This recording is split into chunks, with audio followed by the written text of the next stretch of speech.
Hello, I'm Imara Jones, continuing to report with FSTV from Netroots Nation in Philadelphia to talk about the variety of issues that are facing the country in this year before the big year 2020. That's why today we are glad to be joined by Nina Turner, Senator Nina Turner from the great state of Ohio. Good morning. Good morning, Imara. Also co-chair of the Bernie Sanders campaign, which people may have heard of. Yes, I think, maybe. Perhaps. Perhaps. They may know you. Might. They might. You may get stopped in airports. Yes, from time to time. From time to time. Yes. So we're going to talk about some serious stuff in a moment, which is your life right now. But we also wanted to start out with some lighter stuff. Because one, as we spoke about, no one ever sees the lighter side of Nina Turner. No. And there is a very fun side There is. of the senator. Yes. So I'm going to start out with two questions that are totally unrelated to any of this other stuff. We'll get to Okay. there in a minute. So we're going into the weekend. Yes, we are. Is it Friday? Yes, it is Friday. Do you know what day it is? No. Right. Or what city I'm in? Right. Philadelphia. Philadelphia. Okay. Philly, So, I know what city I'm in. That's right. That's right. But we're going to start out. So we're going into the weekend. Yes. So over the summer, people tend to have parties. Do right? Yeah, they do. Okay. And cookouts and stuff. So I'm wondering, at your family party, are you on the grill, behind the bar, or in the kitchen? In the kitchen. What do you cook? Sweet potato pies and pound cakes like nobody's business. I got grandma's recipe. You do? Sister can burn. Can you you should do like an From Instagram scratch. story like during Thanksgiving or something I on could some do story. that. You know, send it to the mayor of Atlanta. She might need some help. might with need some of her stuff. Why are you calling out the mayor? Well, she Atlanta? called herself out. She called herself what? She did. She said she can't cook. Well, no, she said that the pictures looked like she couldn't cook. But and Oh, that the pictures look like the That's- pictures failed. The pictures, Not her. right? The pictures let her down. Yes. But then she, turned it around and did a campaign around hunger and stuff. Yeah, based upon it. So very she turned it on good. herself. Yeah. Okay. Another question that I have for you is, what's the one song that when it comes on at the party that's coming over the weekend, this party that you don't get to go to because you're running a national campaign? Yes. But when you're not running, That's a why national this is campaign, foreign to me. What you're talking about right now. I'm trying to bring up some memories. Yes. So when you what's the one song that when it comes on you can't resist but dance? You're gonna have to dance no matter what, no matter where you are. What is that song? Are you asking me a hard question? Hard questions. We haven't even gotten to the hard stuff. I know. When the song comes on, what would I dance to? Which the song? You know what? Which I one? know you get me to relax when I'm thinking about my fight song. When I'm What's really, that? 50. If I can't do it, it can't be done. That's the song. Yeah. That's your fight song. That's my. Yeah. You're in fight mentality. You can Oh, don't even, I know, you don't 'cause even so- remember how to dance. Yeah. I would say this girl is on fire. Okay, that's good. I won't sing. That's good. People won't respect me as much in the morning if I start singing.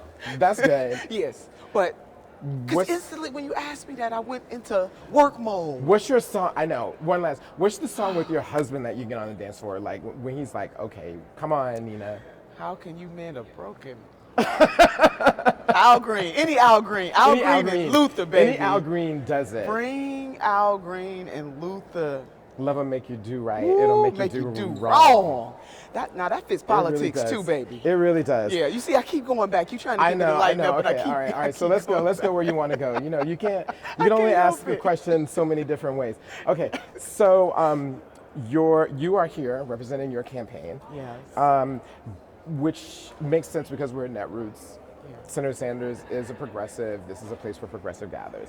But on the margins of this, you're actually here. The first thing that you did was participate in an action, in an industrial action, in a protest action, with a hospital that's literally across the street from where we are. That's right. Hahnemann Hospital, which serves marginalized people here in the center of Philadelphia, but which has been bought out by hedge fund Yes. guys that are going to turn it into condos. A vulture. Why did you decide to make that the first thing you did at this conference? Because it was really important for Senator Sanders. He wanted to show solidarity with the nurses, the doctors, the patients, the residents.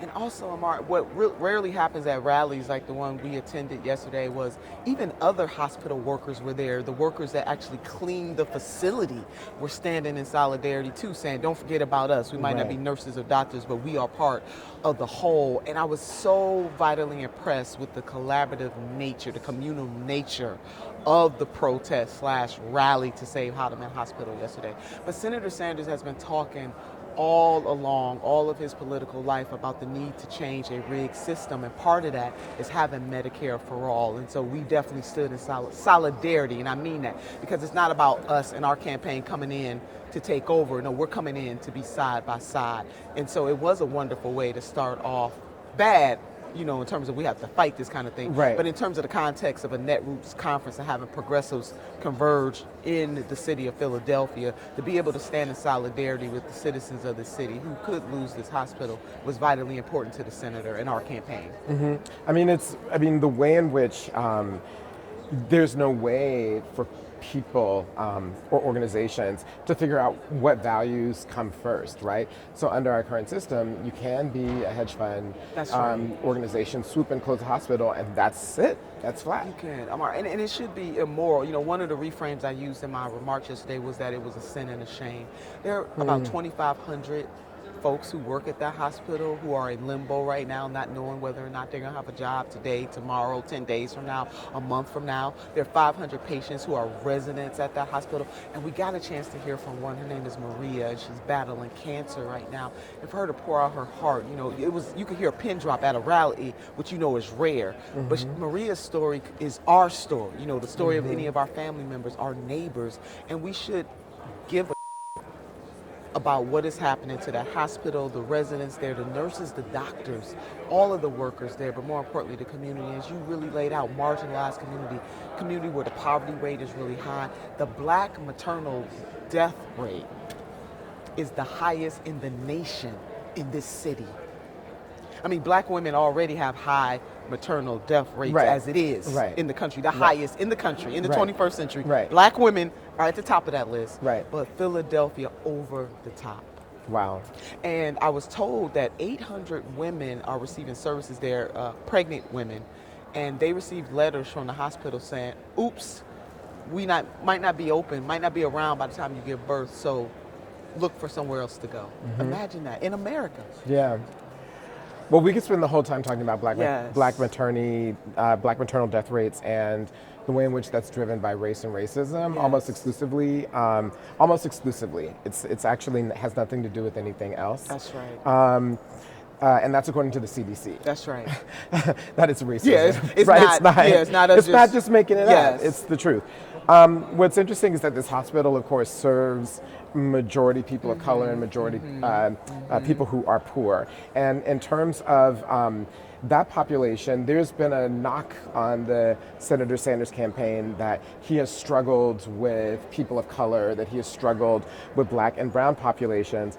But this morning, a poll came out from, I think, Morning Consult, focusing on South Carolina, which I know you're headed to, which shows that Senator Sanders is in second place in the state, and that he's actually nationwide the second choice for Black people across the country. So I'm wondering, how do you begin to square the knock and the perception versus the reality of what's happening? And I like how you framed that. It is perception versus reality. I mean, in 2016, the Clinton campaign did a masterful job of really trying to brand the senator in that way, just flat out. That was a strategy of that campaign. If we expand that even more, you have a senator from Vermont, very small state, who's really getting out. And that state is not a whole bunch of Black folks live in the state of Vermont. Is how people migrate where they live. But the senator was very deliberate in 2016, as he is now, and people they've gotten to know him a lot better from 2016 to this point. That is part of it. And the senator has spent a lot of time in the great state of South Carolina building relationship, and so have I. And so that's why you see the differences there. But when it comes to his life's mission, whether he was 19 years old at the University of Chicago or whether he is where he is right now, the senator has always been on a justice mission. And more people, especially in the Black community, are really beginning to tune into the fact that this guy has the street credibility, whether it was 19-year-old Bernie Sanders at the time, or whether it is 77-year-old Senator Bernie Sanders at the time, running to be the President of the United States of America. He wrote an entire op-ed in the Washington Post to talk about one of the ways to get at institutional and systemic racism is right through the 1%, the people who manipulate and have built that wealth off of the backs of many poor people in this country. But he talks about the disparity within the disparity, and the African American community is in that disparity. When you look at on the campaign, And Mark, can I just say, and even anecdotally, and I thank you for bringing out that poll, even anecdotally, when the senator is traveling all over the country, people gravitate to him. And it's not like it's just white people who gravitate, people from all walks of life. And I see black men from all ages, black women from all ages. When there is a sighting of him, people just gravitate because they know that he really is that champion for justice, that he is authentic, and that he has been on this journey for, is it Medicare for all, talking about a rigged system, talking about the 1%. 10 years ago, 20 years ago, 30 years ago, 40 years ago. This is not something that he's talking about because he's running for president. He's talking about this because it is in his heart. He has the heart-soul agreement to really transform this country. And people from all walks of life, even black folks, gravitate to Senator Bernie Sanders. When you look out in the campaign as a strategist, and you're seeing the fields, what, 25 is it, or 21? 100. 2,000 competitors. I don't know how much Tom Steyer's money is going to give him candidate-wise. Maybe he's 4 people in one. When you look across the field, how do you feel from the perspective of being a national co-chair, part of the strategy team? How do you feel about where the campaign is today? I feel like the campaign is strong. I mean, we really are getting out in all. I mean, the senator has a vision for a 50-state strategy, and that's what we're going to run. We're not going to leave any state behind. A lot of times what Democrats do, or politicians in general, you laser focus, especially if you're running nationally, you'll say, these are the states that I need to win. Meanwhile, back at the ranch, you leave so many other states out, meaning you're leaving those residents out. Well, that is not the kind of campaign that we're running. We want all 50 states, the people of all 50 states, to know that Senator Sanders is the champion for them, and that we are not going to leave a brother or sister behind. And that takes lots of work. And so the senator needs, people like me. We are blessed to have 4 other national co-chairs. If I might give a shout out to Congressman Ro Khanna from California. He's great. He is tremendous. My dear sister, Mayor Carmen Cruz from San Juan, Puerto Rico, and the chief ice cream maker himself, Ben Cohen of Ben & Jerry's fame. So we round out. I know, next time Ben Cohen, I don't know which camera I should be. Any of them. Gotta get free some ice cream. But it takes teamwork to make the dream work is basically where I'm going with Cookie that. dough is my favorite. Cookie dough. One last question I have for you is, you've worked with Senator Sanders closely for 5 years now, is it? Yeah. Yes. What is the one thing about him that you know personally that if everybody in the country knew this thing that I know about Bernie Sanders, this wouldn't even be a contest? I think people do know this about him, that he is consistent. He doesn't go with the wind. Well, that's true. A lot, come on. Now, people but he is consistent. Even if you don't agree, what you do know is that what they call dogged determination to stay on message, to stay on mission. That would be the thing, that he stays on mission. And it doesn't matter to him whether it's popular in the moment. He doesn't check polls and say, oops, people didn't like busing, or oops, I made a mistake, I need to apologize. No, Medicare for all, doggone it, and I don't care what the neoliberals or the corporatists have to say about it. Medicare for all is a moral right in this country. And that primarily is his signature issue right there. And he sees things from an economic lens, but consistent and he's always on mission. I've got one last question for you. Yes. It may be unfair, but Okay. I have to ask it because You're gonna put me on the spot. I'm going to put you on the spot. Okay. Because you are a black woman in politics. You are passionate. You are smart. You are dedicated. You have a set of core beliefs. Yeah, no, it's true. It's all true. It's easy to say because it's true. Thank you. When you know that a part of your campaign is going up against Kamala Harris, for example, who, you know, if this were a generic ballot and you didn't have a connection, you might be drawn to. I'm wondering, how do you feel about that? How do you feel about that as, I mean, she's a competitor of yours, but at the same time, you're both black women in the arena. Yes, great respect for the senator, you know. And there's not a but, there's an and. Great Yes. respect Yes. for the senator. Yes. What I'm looking for, what I think the vast majority of Americans are looking for, is this holistic notion of the whole entirety of the person's mission who is running for president.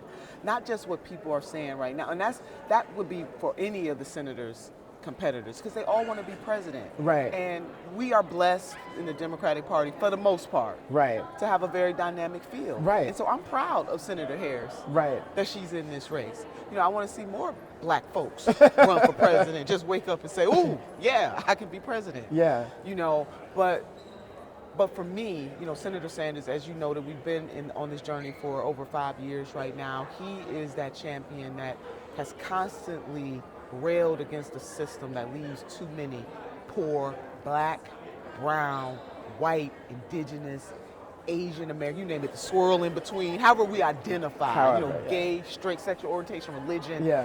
He has been that constant force. Yeah. And that's why consistency, constant force, no matter what, on the task of making this system bend to the will of the everyday people of this country.